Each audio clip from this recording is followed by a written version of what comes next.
Film dimulai dengan Saiha memberitahu Sunwol tentang laporan kasus pembunuhan di toko swalayan, memberitahunya tentang wanita menghilang tak dikenal.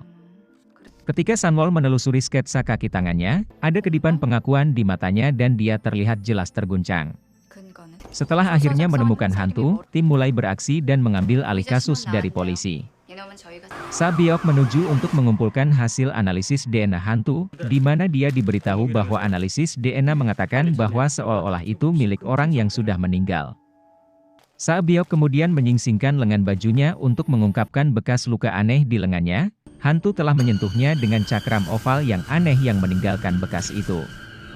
Saiha dan Yojin muncul untuk mengumpulkan hasil DNA dari Sabyok, tapi dia menolak untuk bekerja sama.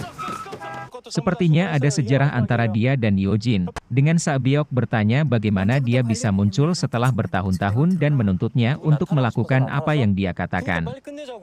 Saiha mencoba membujuknya lagi, dan akhirnya Sabyok menyerah dan menyerahkan buktinya. Dia bertanya apakah dia sudah melihatnya, sementara Yojin bergumam pelan menasihatinya untuk menyangkalnya. "Aku menyesal tidak melihatnya," Sabyok menjawab. Hantu tampaknya mengawasi Manok, meskipun tidak jelas mengapa. Ketika Manok mencuri sebuah amplop berisi uang dari saku seorang pria, adegan itu menjadi kacau lalu mengatur ulang dirinya sendiri. Manok mendapati dirinya dengan tangan kosong, sementara amplop itu kembali ke saku pria itu. Berbalik, Manok menemukan dirinya berhadapan dengan hantu. Itu membuatnya sangat takut sehingga dia jatuh ke tanah sebelum kabur, karena dia menyaksikan hantu menghilang di depan Sabyok malam itu. Kembali ke rumah, Saiha meretas rekaman CCTV Biro Administrasi untuk mencari tahu kemana Sunwol membawa berkas kasus itu. Namun, sebelum dia dapat menemukan ruangan tertentu, peringatan muncul. Dia menutup sistem dengan panik agar tidak ketahuan, tapi dia belum mau menyerah. Mengambil sinar UV, dia mengeluarkan sampah Sunwol untuk memeriksa setiap bagian. Sayangnya, Saiha tidak berhasil menemukan apapun, jadi dia pergi ke tempat persembunyian klinik Manok yang ditinggalkan. Namun, dia tidak sendirian, seseorang bersembunyi di lemari dan itu terlihat seperti hantu. Dia menanganinya ketika dia membuka pintu, sebelum mengeluarkan pisau saku kecil untuk membela diri. Air mata di matanya, Saiha menggeram bahwa ini pasti mudah baginya, karena dia bisa menghilang begitu saja seperti sebelumnya. Namun, dia hanya terkekeh dan melempar ponsel Saiha, mengungkapkan bahwa dia hanyalah Sabyok. Dia membersihkan kisi-kisi ventilasi udara untuk sidik jari, mengancamnya bahwa dia tidak akan membiarkan dia mengambil ini darinya juga. Menggerutu bahwa laporan kasusnya dihapus oleh Biro Administrasi, Sabyok bertanya kepadanya bagaimana penyelidikannya, tetapi jelas dari kebisuannya bahwa Saiha tidak tahu apa-apa. Saiha mengakui bahwa timnya memang menemukan jejak, tetapi tim lain yang melakukan penyelidikan.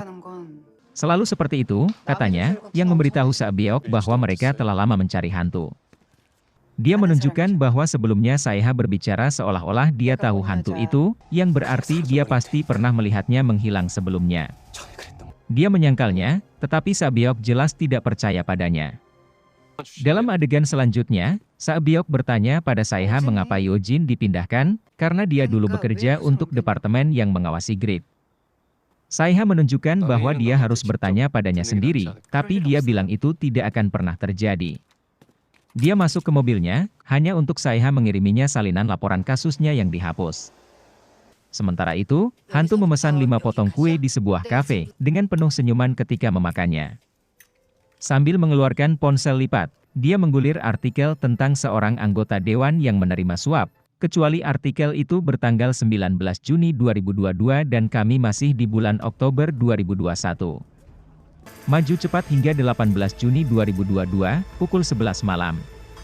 Seorang pria menunggu dengan tas kerja di bagasi, tetapi ketika ajudan anggota dewan berjalan untuk menerimanya, mereka tiba-tiba menemukan bagasi kosong. Sementara itu, hantu bersantai di apartemen mewah dengan tas berisi uang tergeletak terbuka di sofa di sebelahnya. Di Biro Administrasi, benih-benih perselisihan perlahan-lahan ditaburkan. Sunwol memberitahu tim bahwa Biro Investigasi Khusus akan mengambil alih kasus ini, meninggalkan mereka lagi. Yojin mengungkapkan ketidaksenangannya pada ini, tapi Sunwol dengan tegas menempatkan dia di tempatnya, tugasnya adalah duduk di mejanya dan mencari di web, tidak lebih. Saiha selanjutnya berbicara, memohon padanya tentang mereka adalah manusia dan bukan mesin pencari. Tanpa ekspresi dan kebal, Sunwol menjawab bahwa mereka harus menghabiskan waktu untuk menyelidiki hubungan antara hantu dan si pembunuh. Dia kembali ke bilik kantornya, dan Saiha mengikutinya untuk meminta maaf padanya. Dia meraih tangannya untuk menunjukkan penyesalan yang bersemangat, dan setelah dia pergi, dia menatap gelas yang telah diminumnya dengan seksama. Namun, di lift, Sunwol mendapat pemberitahuan teks bahwa seseorang memasuki kantornya 2 kali selama ketidakhadirannya.